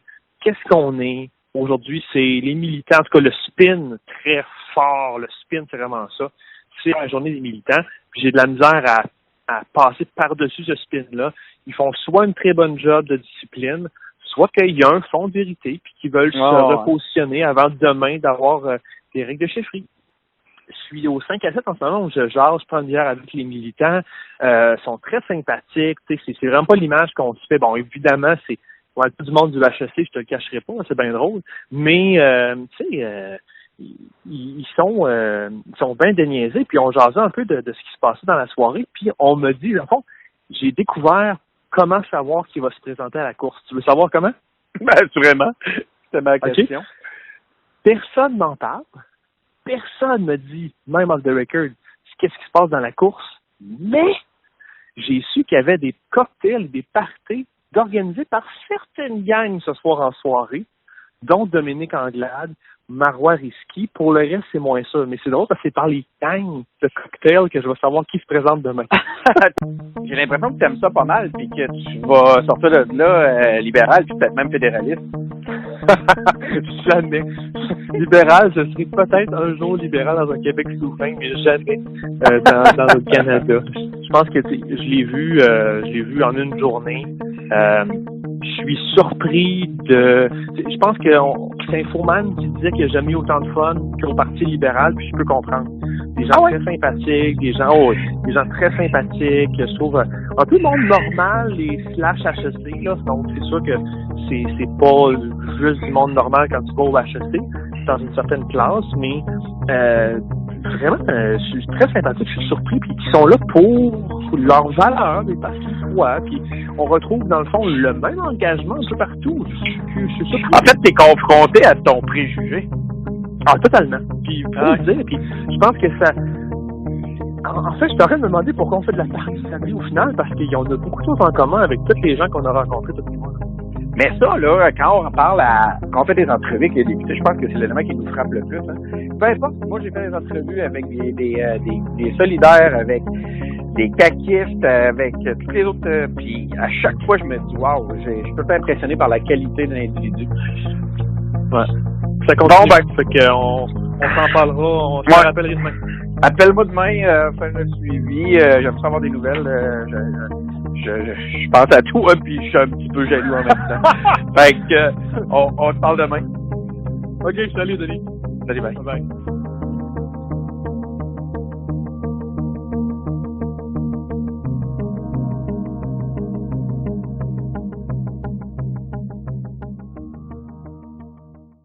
On est dimanche matin. Oui. Puis, donc, tu arrives dans la salle de plénière. Est-ce que tu es face à des gens qui ont fait le party fort la veille? C'est ce qu'on me dit, mais c'est pas ce que je constate. Apparemment, les parties étaient bien intéressants dans les équipes des prétendus peut-être futurs candidats, mais c'est pas comme au PQ. En tout cas, j'ai pas vu de jeunes dormir sur les tables. Intéressant quand même, il y avait les prix du militantisme dans le matin, donc comme au PQ. J'ai quand même vu des gens qui étaient émus, tu sais, ça a fait encore partie du narratif de la fin de semaine de mettre les militants, les bénévoles au centre de l'attention. Puis on a senti l'admiration dans l'offre du prix. Alors, je pense que ça continuait à exprimer que c'était la fin de semaine des militants. J'ai trouvé le fan libéral des engagés publics. Alors, tout le monde, on salue. Donc, mon nom est René Alnozir. Je suis ici au Conseil général à titre de membre dans le comté d'Acadie. Parce que c'est le libéral. Lui, il m'a reconnu. Il savait j'étais qui. Il nous écoutait. Alors, oui. Puis, salut, René. c'est vraiment drôle. Puis justement, j'ai demandé, qu'est-ce qu'il aimait là-dedans, pourquoi il s'impliquait, puis s'il aimait les engagés et certaines valeurs dont on faisait la promotion dans le balado, comment il raccordait ça avec son implication au Parti libéral, puis on peut l'entendre. René, qu'est-ce que tu fais ici en fin de semaine? Pourquoi tu passes ta fin de semaine ici? Tu pourrais être dehors, il fait beau. Qu'est-ce qui te motive à venir? Donc, en fait, on a subi une défaite en octobre dernier. Je pense que tout le Québec l'a vu. C'était une défaite qui était, dans le fond, qu'on pouvait voir venir, dans le sens que le PLQ, il y avait peut-être une petite usure du pouvoir. Donc, 15 ans de pouvoir, excepté 1 an et demi de gouvernement marois. Donc, les gens ont exprimé qu'ils voulaient du changement, mais je pense que ça va plus loin que ça. Je pense que même si on a équilibré les finances publiques, on a accompli le programme qu'on a dit qu'on allait accomplir, je pense que les gens ont pas aimé la façon dont ça s'est fait, où il y a des choses, il y a des mécontentements, on a oublié certaines priorités. Et là, donc, le Conseil général, c'est une opportunité parfaite aujourd'hui pour les militants et la direction, les élus, de discuter ensemble et de voir comment on va amener ce parti-là vers le futur, dans le fond. Oui. À travers son histoire, le Parti libéral a toujours trouvé un moyen de donner plus de place à ses militants, que ce soit quand M. Bourassa a fondé la Commission jeunesse en 71. D'ailleurs, si on remonte même à l'époque de l'évêque, les jeunes libéraux ont été une des premières instances du parti, même s'il n'était pas un comité officiel à appuyer la nationalisation de l'hydroélectricité. Ça, c'est quelque chose qu'on peut lire dans le livre du gouvernement Lévesque par un historien dont j'oublie le nom en ce moment, j'ai un blanc, mais Jean-Charles Panneton, c'est ça. Je recommande cette lecture-là. C'est ça. Il y a beaucoup de fois dans l'histoire du PLQ où on le laissait pour mort quand l'évêque est arrivé au pouvoir. Et on a toujours su se renouveler, arriver avec une offre politique intéressante pour les gens. C'est pour ça qu'en fin de semaine, on vient d'annoncer qu'on s'en va dans l'Est du Québec pour le congrès de la chefferie. Tu penses que c'est pour ça qu'on pondère les circonscriptions? On veut se reconnecter avec des circonscriptions, les régions? Ça, il faudrait demander aux gens qui étaient en charge de faire cette décision-là. Mais c'est sûr que, par exemple, à la Commission jeunesse, on alterne toujours où on tient nos gros congrès. Le congrès jeune, à part l'année passée, jamais ou pas souvent été à Montréal. On va toujours dans une région, Sherbrooke. Il y a quelques temps, c'était aussi j'ai des blancs là, mais on était pas mal en région pas mal tout le temps. Intéressant. Campus Notre-Dame-de-Foy. Donc on essaie de se déplacer. Donc toi t'es habitué là, tu sens que pour toi c'est une continuation. Militer dans un parti, ça implique de faire de la route. Ça implique, j'imagine que tu le sais aussi. Ça implique de faire de la route. Ça implique d'aller passer des fins de semaine comme en fin de semaine j'aurais pu faire autre chose. J'aurais pu voir ma famille. J'aurais pu voir mes amis à Montréal, tout, mais j'ai décidé de venir ici. T'es venu voir une autre famille. Effectivement. Maintenant, c'est des amis, on se retrouve. Et bien sûr qu'il y a la fromagerie Le Maire pas loin, donc c'est un incitatif là, de passer là-bas. Un gros point positif. Prendre une petite poutine, voilà, mais dans le fond, c'est ça, c'est qu'on se discute ensemble. Un parti politique qui veut survivre, qui est un vrai parti politique, qui doit savoir avoir des discussions difficiles et se dire les vraies affaires. Et c'est là que vous êtes rendu. Et on est rendu à ça parce que sinon, ça ne marchera pas, donc il faut vraiment avoir ces discussions-là. Wow, merci René. Merci à toi.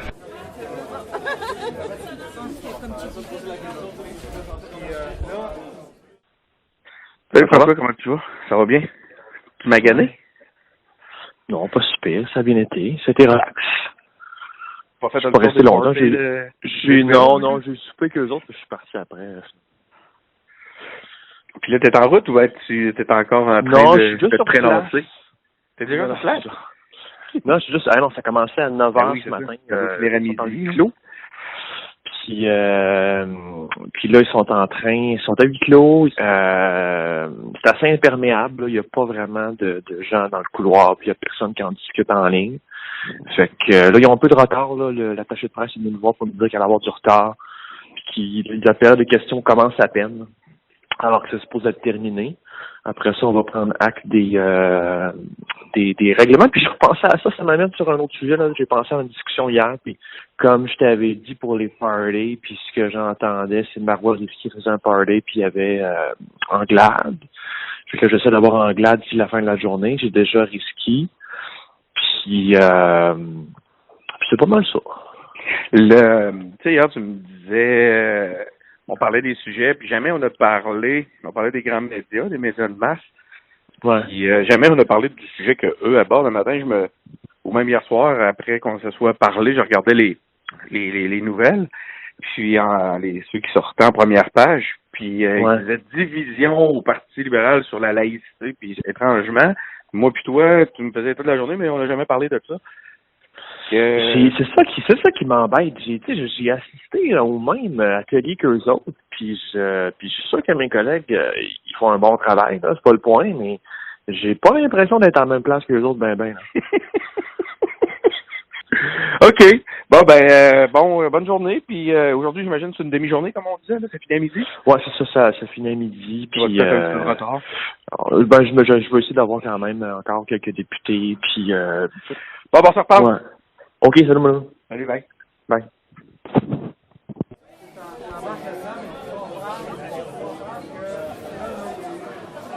Donc, François, ce fameux vote sur les règlements, ça s'est passé comment?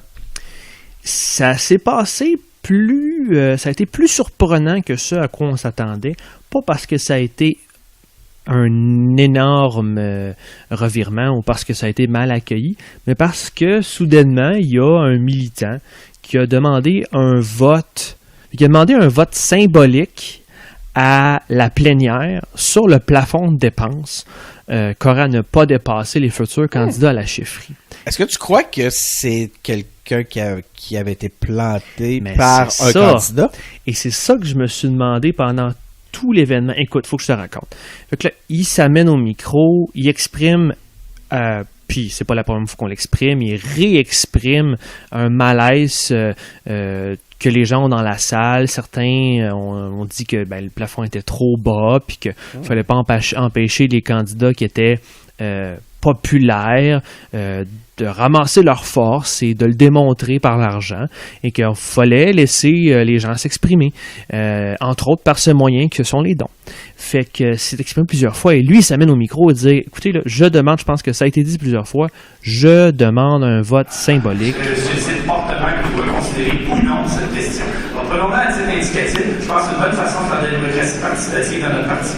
Et allons-y. La fonctionnalité Slido en ligne. En fait, les cartons de vote sont en route. Il y a des cartons de vote qui sont prêts, qui pourront être distribués. Ça va prendre dans un petit peu de patience parce que, comme il n'y avait pas aucun vote de prévu cette fin de semaine, il n'y a aucun carton de vote qui vous ont été distribués dans votre cahier. Et malheureusement, ce ne sont pas toutes les personnes qui sont dans la salle. Là, je vous demanderai votre discipline. On va pouvoir distribuer dans quelques minutes les cartons de vote. Je vous demanderai quand les gens vont penser d'être prêts à monter votre placard pour être certain que les membres puissent voter et reçoivent un carton.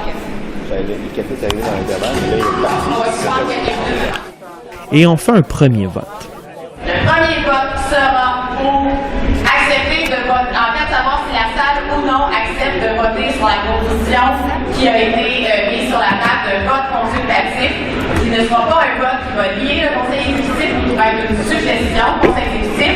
Donc, cette première proposition-là devra être adoptée aux 2 tiers de la salle pour qu'on puisse ensuite mettre la proposition à l'autre jour en débat et ensuite passer au vote sur cette proposition-là qui, elle, doit être adoptée à la majorité simple, donc 50% plus 1 des voix.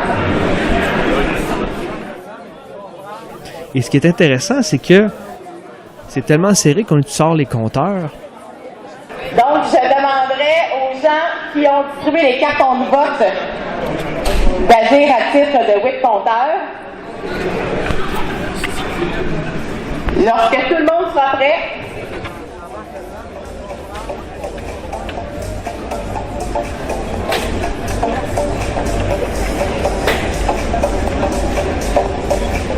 donc les whips ont fini de compter. Faites baisser vos cartons.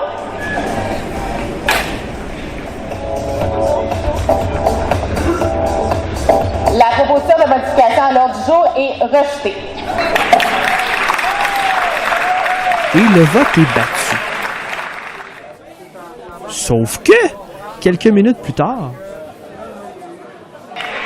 Comme on le fait toujours lorsqu'il y a des votes très très serrés, nous revalidons nos calculs en redescendant de la scène et nous avons réalisé que le vote pour la proposition de modification à l'ordre du jour avait été adopté par 66,9% des gens. après le discours de notre ami Stéphane Strill, on annule la transition de Stéphane Strill au chef intérimaire Pierre Arcan pour que soudainement, quelqu'un saute sur la scène dire que le vote a été mal calculé, que la demande, parce qu'il faut comprendre que dans les assemblées, on ne vote pas tout de suite, on doit voter la demande du vote pour ensuite faire le vrai vote.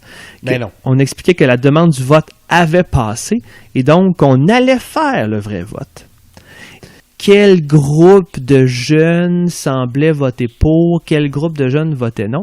La seule chose que je peux dire, puis que je peux relier à mes commentaires plus tôt, c'est qu'il y avait juste une moitié de jeunes, qui j'ai pas pu identifier quelle gang il était, mais il y avait juste une moitié de jeunes qui ont voté en faveur de lever le plafond et l'autre était contre. Donc, s'il y avait, par exemple, ça au hasard, là, une gang, la moitié qui risquait, la moitié qui anglade, mais peut-être qu'une avait avantage à le faire et pas l'autre, ou inverse, ou les deux en même temps. Mais ça, force est de constater qu'il y avait une division chez dans la plénière. Et comment se sont comportés les médias à ce moment-là? C'était plutôt calme. On a rapporté les faits au niveau des nouvelles règles. On a rapporté que c'est un scrutin universel, un membre, un vote. On a rapporté les différents points de pondération, les technicalités. Donc, est-ce que le vrai vote a passé? Il faut baisser votre carton, vous comprendrez, on va le calculer 2 fois plutôt qu'une cette fois-là. On tient la calculatrice tout seul. En plus, cette fois, on est bien certain, la proposition est battue. Il n'a pas passé. OK.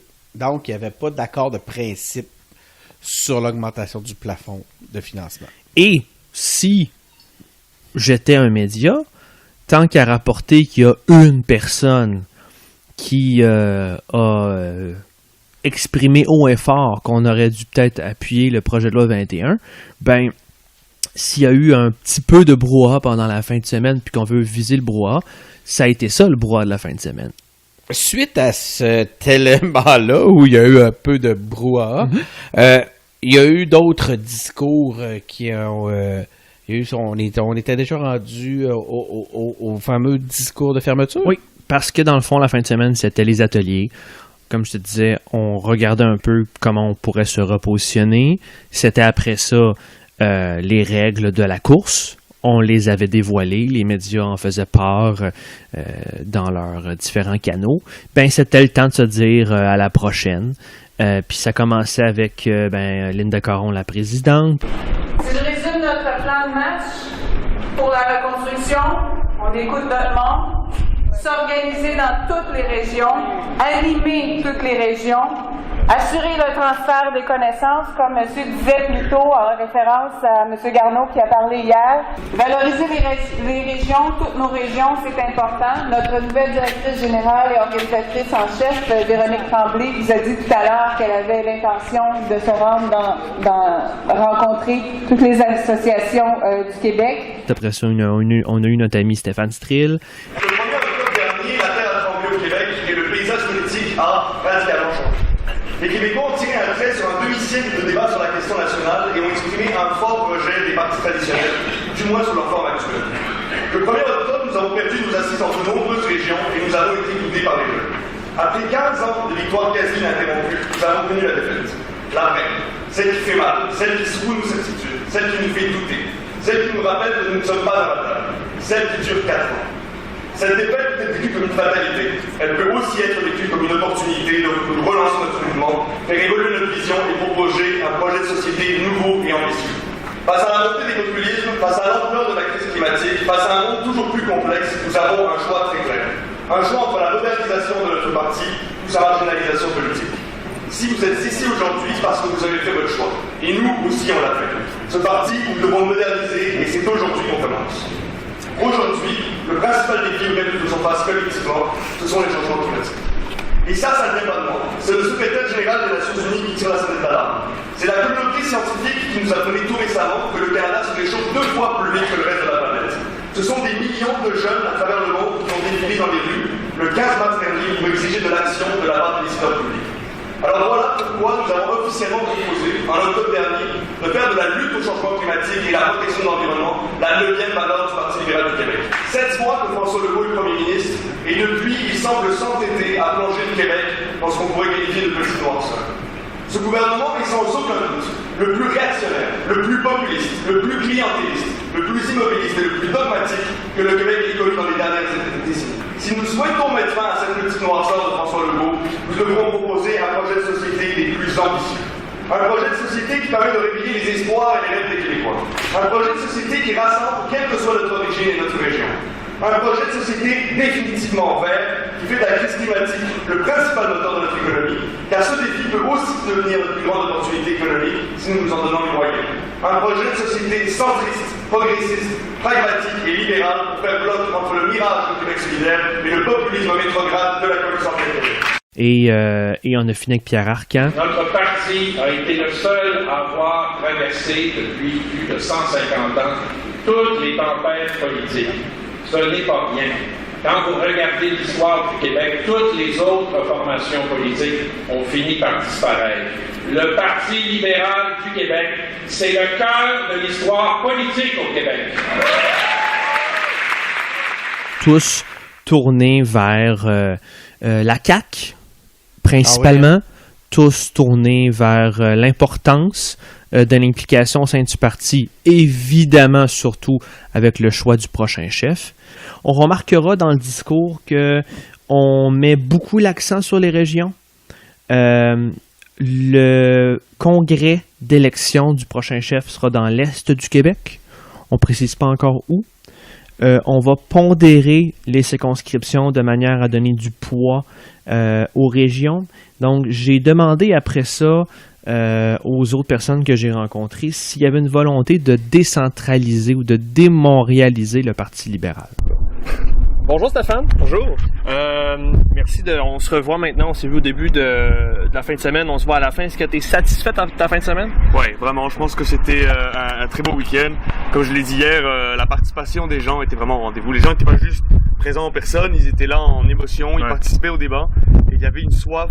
Je pense que l'important, c'est que les gens sortent d'ici en se disant on a eu l'occasion de donner notre avis, on a eu l'occasion de débattre d'enjeux et on donne un peu la direction dans laquelle on va. Et la direction, c'est vraiment une modernisation complète du parti sur plusieurs facettes et de repenser certaines positions qu'on a eues dans le passé. Donc tous ces débats-là, on fait en sorte qu'on se dise on est satisfait. Je pense que et les gens ont eu le courage de lever au micro, de contester une décision qui avait été prise par le comité des règles. Ouais.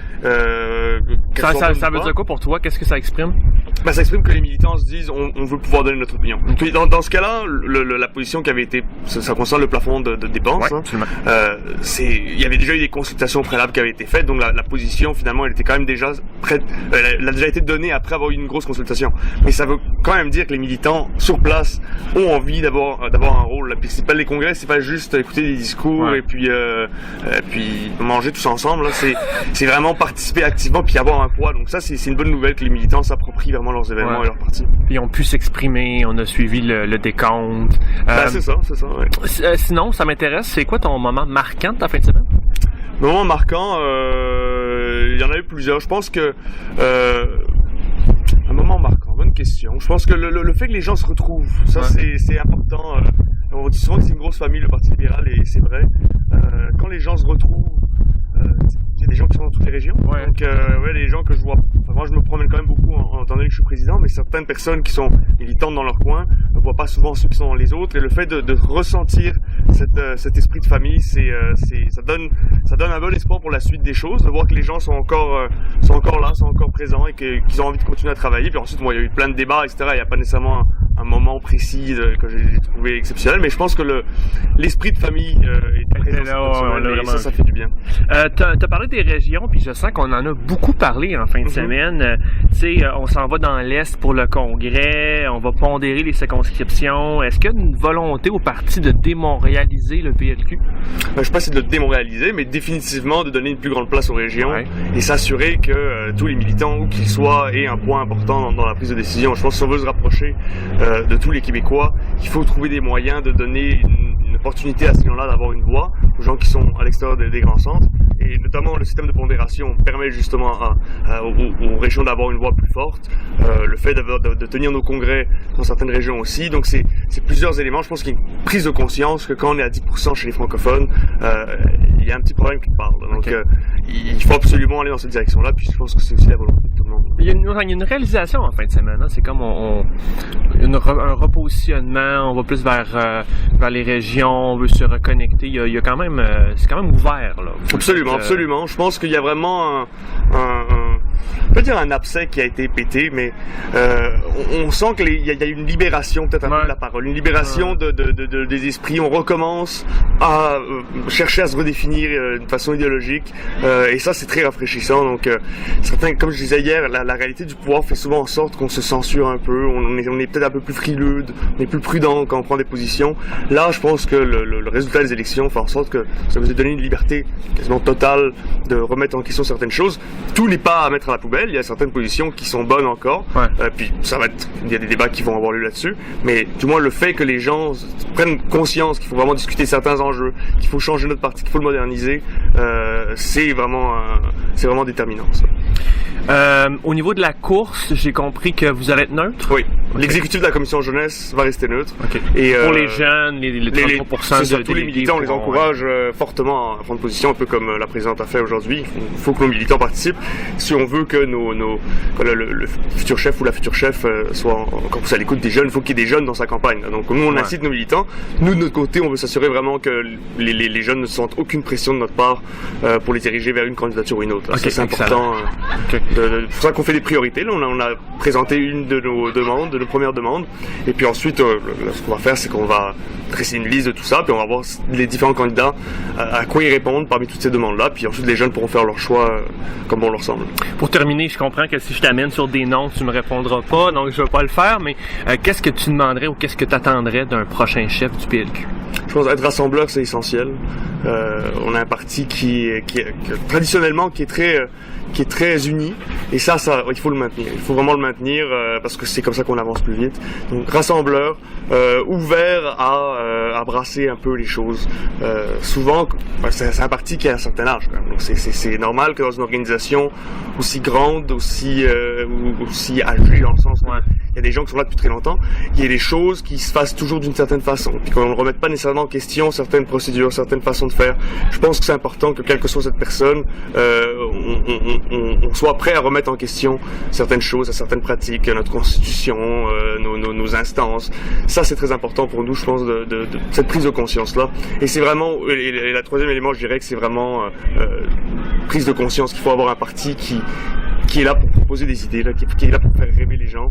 Et la politique, c'est ça, c'est faire rêver les gens, mais réaliser les rêves aussi. C'est pas juste de faire croire à des mirages, c'est le cas de le réaliser, et ça, c'est quelque chose qu'on espère de la part de nos candidats. Je t'en pose une dernière plus corsée. Est-ce que vous êtes au même point que le PQ? Est-ce que vous êtes dans la même réflexion que le PQ? C'est une bonne question, parce que souvent, on a eu tendance à dire que le PQ était au bord du cercueil. À croiser des chemins, c'est la mort. Moi, je pense ça serait une erreur de notre part de penser qu'on est vraiment mieux qu'eux, et puis qu'on est dans une vraiment meilleure position. Ce qui est certain, c'est qu'on a peut-être plus de châteaux forts qu'eux, ce qui fait en sorte que notre plancher est peut-être plus large que le leur, mais au niveau du positionnement, ça reste qu'on a des grosses difficultés, puis on a un parti à relancer complètement. L'année dernière, dans un de mes discours, j'avais dit à la blague que Québec solidaire, c'était le parti d'un seul arrondissement montréalais, Et puis il y a une entrevue avec Antoine Robitaille, il m'a ramené ça récemment en me disant maintenant comment vous vous sentez Puis effectivement, Québec solidaire a 2 députés à Québec, ils ont des députés à Sherbrooke, en Abitibi. Nous on en a essentiellement dans la région métropolitaine, puis un à Québec, un en Outaouais, quelques-uns en Outaouais.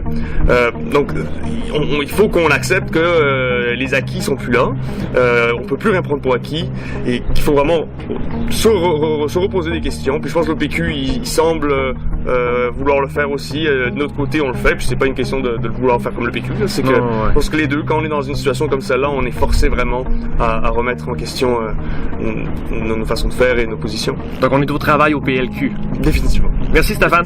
Merci.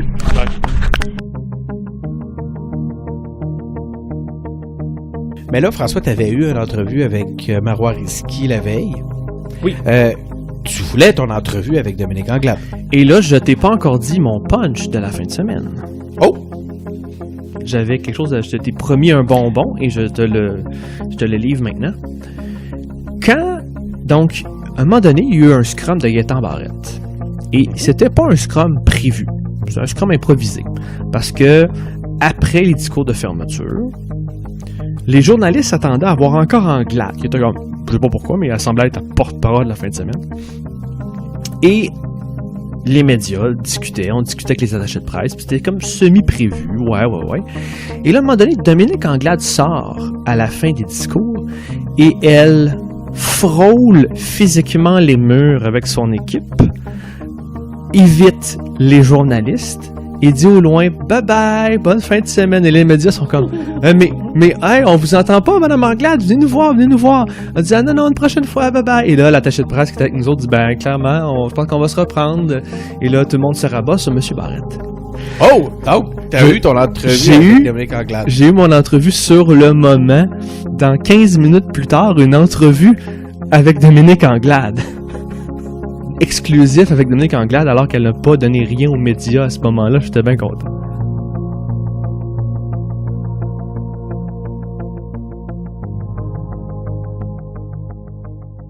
Bonjour, Dominique. Bonjour. Ça va bien? Oui, ça va très bien. Merci d'accepter l'invitation. Ah, ben, dès qu'on me parle d'engagement, c'est quelque chose qui me stimule. Oui, mais comment ça? Est-ce que, en fait, je veux savoir un peu ta vision de l'engagement, mais aussi qu'est-ce qui t'a amené à te présenter? Tu avais une très belle carrière. Puis là, tu viens tout gâcher ça en politique. Qu'est-ce qui se passe? Mais je pense que je vais commencer. La question de l'engagement, pour moi, ça vient de ma famille, d'abord. J'avais un père, mes 2 parents étaient haïtiens. Mon père, c'est un ancien prisonnier politique en Haïti. J'ai grandi dans une famille extrêmement politisée. Ma mère est une féministe très engagée. Donc, c'est là d'abord et avant tout que vient mon engagement. Puis après, toute ma vie, j'ai été impliquée. Tu commences par être déléguée de la classe, et puis après ça, tu présides des comités, tu deviens présidente d'une association étudiante, d'une association professionnelle. Donc, j'ai toujours été très impliquée. Et puis parallèlement à ça, j'avais ma carrière que je menais dans le secteur privé. Puis je pense que pourquoi faire de la politique, dans mon cas à moi, c'est que tu peux combiner tout ça ensemble en faisant quelque chose qui est plus large, plus grand, qui te dépasse. Et ça, pour moi, c'est la politique. C'était quoi pour toi le moment marquant de ta fin de semaine? Es-tu satisfaite de ta fin de semaine? Le moment marquant de ma fin de semaine, moi, j'aime voir les débats. J'aime quand les gens prennent le plancher et qu'ils sont pas d'accord. Et qu'ils le disent, parce que je pense que c'est sain pour notre démocratie. Ça s'est fait dans le respect, là. J'ai pas vu en fin de semaine de déchirement. Non, ça s'est fait dans le respect, puis c'est correct, il faut que ça se fasse de cette manière-là. Mais moi, j'aime quand les gens amènent des points de vue qui sont différents. Et justement, le Parti libéral alors tout ce qui est débat, tout ce qui est échange, moi j'aime.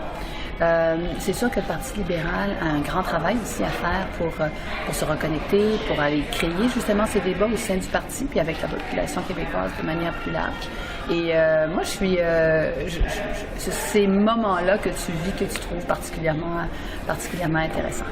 Tu parles de reconnexion, tu évoques quoi? Est-ce que tu fais référence au fait qu'on a beaucoup parlé de région aujourd'hui? Oui, on a beaucoup parlé de Comment région. tu vois ça? Ça veut dire qu'on doit être sur le terrain, ça veut dire qu'on doit... On avait... Alors... Est-ce qu'on a évacué les régions, non? On n'a pas évacué les régions. Qui a évacué les régions? Non, c'est pas ça que je voulais dire. Je pense que, au contraire, ce qu'on a vu, il y a quelqu'un qui m'a dit hier, je venais au conseil général, j'entendais avoir 200 personnes. Tu sais, on est 600. Non, il y en a beaucoup plus que ça. Alors, 600, c'est le fun parce qu'on voit que les gens reprennent le bâton du pèlerin, veulent que le Parti libéral continue à être un parti très présent dans les régions. On parle souvent de la députation, c'est vrai, mais c'est aussi une base militante qui est représentée. Ce matin, je me suis assise avec les gens de la Gaspésie, les îles, le Bas-Saint-Laurent. C'est le fun de voir que ces gens-là ont envie d'aller plus loin, de mener des propositions. Ça, c'est ce qui me motive beaucoup en politique. Donc, je sais que tu n'as pas fait d'annonce en fin de semaine, sauf erreur. C'est quoi les prochaines étapes pour toi ou qu'est-ce qui va se passer dans ton avenir? C'est sûr qu'ils ont annoncé une course à la chefferie pour l'année prochaine. Ouais. Donc, mais je n'ai pas caché que j'étais largement en réflexion sur ça, que c'est quelque chose qui m'intéressait. Maintenant, on va prendre connaissance du fin détail des règles, puis à partir de là, je pourrais prendre une décision. Plus généralement, parce qu'on parlait d'engagement ensemble, si tu veux revenir sur le sujet, qu'est-ce qu'un prochain chef du PLQ doit mettre de l'avant ou qu'est-ce qui doit le pousser à s'engager? D'abord, la première chose, je pense que si on doit mettre un pourcentage sur quelque chose, je dirais que 50% du travail d'un chef, c'est d'abord de l'écoute. Hein. Okay. D'abord et avant tout, d'écouter. Puis après ça, après l'écoute, il y a la capacité d'agir. Si tu écoutes, il faut que ça se traduise quelque part. C'est pas juste d'écouter comment ça se traduit. Puis après ça, c'est aussi l'agilité que tu mets dans la machine. Parce que parfois, tu écoutes, tu agis, mais bon, après ça, tu es pris dans un tas de carcans. Puis il faut être agile pour changer les choses. Moi, je le vois beaucoup de cette manière-là. Et pour moi, c'est la première qualité d'un politicien. Bon, puis ensuite, évidemment, on va dire que c'est quelqu'un qui sait mobiliser les troupes, qui est visionnaire, qui a du leadership, etc. Mais ces premiers éléments-là que je mentionnais, c'est au cœur de ce qu'on devrait faire dans l'action politique. Je me permets quand même la question, puis c'est pas que je veux te prendre, mais est-ce que tu trouves que c'est quelque chose qui a manqué, cette écoute-là, tout le sujet? Oui, c'est quelque chose qui a manqué, absolument. C'est quelque chose qui a manqué. On n'a pas assez écouté nos députés, on n'a pas assez écouté nos militants, et puis ça a transparu. Le résultat, c'est quand tu n'écoutes pas, il y a quelque chose qui se produit, hein, ça ne peut pas ne pas écouter éternellement. Donc, je pense que oui, il y a un manque d'écoute de notre part, puis il faut qu'on fasse notre mea culpa. Je pense qu'on l'a fait. Puis maintenant, il faut aussi se gouverner en conséquence. Donc, passer de la parole à l'acte. Oui. Merci beaucoup, Dominique. Merci beaucoup. À la prochaine. Allez, au revoir.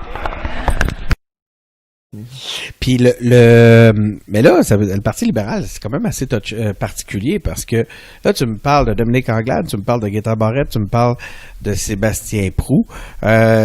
C'est pas la coalition Avenir Québec 1.0, ça? Ouais, effectivement, tu sais, c'est une question que je me suis posée toute la fin de semaine, puis que j'ai essayé de discuter avec les militants, tu sais. Qui représente maintenant l'establishment libéral ou les intérêts économiques qui ont toujours été défendus par le Parti libéral? Tu sais, d'un côté, on a parlé, comme je te disais, de positions qui ont plus l'air de sortir d'un congrès Québec solidaire. Et on se ramasse avec majoritairement peut-être des candidats d'anciens de la CAQ. Est-ce que réellement, finalement, le Parti libéral est en train de changer? Est-ce qu'ils le font en plus sans drama? Peut-être que la réponse est non, là, mais la question mérite d'être posée. Puis, donc, la seule libérale à ce moment-là, ce serait Marois Risky. François, en terminant, as-tu senti aussi au Parti libéral du Québec qui cherche à valoriser la participation et l'adhésion de ses militants, que c'était quelque chose d'important pour eux et que les gens qui étaient là avaient l'impression d'avoir fait quelque chose, d'avoir assisté à quelque chose d'important? Je pense que j'ai assisté au retour de l'importance des militants et d'un certain laisser-aller aux militants au Parti libéral. Ce que j'ai entendu hors micro, c'était qu'il y avait eu un certain resserrement avec l'équipe de Couillard et non pas de Jean Charest, ce qui m'a surpris, et qu'il y a eu un peu de mécontentement auprès des présidents puis des bénévoles. On a souvent, ouvertement parlé, on a fait des petites pointes à une équipe du chef qui écoutait pas vraiment.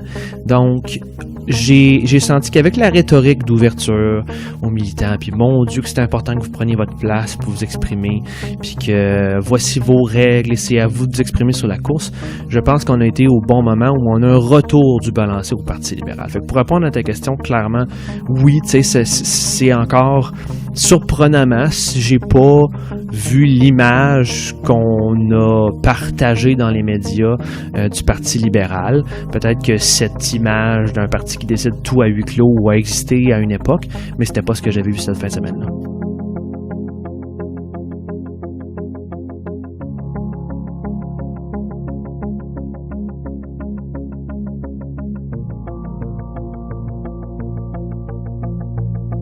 Alors voilà, c'est tout pour notre épisode de cette semaine. Engagez-vous et surtout abonnez-vous à notre balado sur Apple Podcasts, Google Podcasts, SoundCloud et Spotify. Suivez-nous sur notre page Facebook, sur Twitter et sur YouTube. Et aussi visitez notre site web engagépublic.com et à la semaine prochaine.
PLQ. Hein? T'as mes enfants? Il veut tes enfants. Toi, les enfants, tu vois.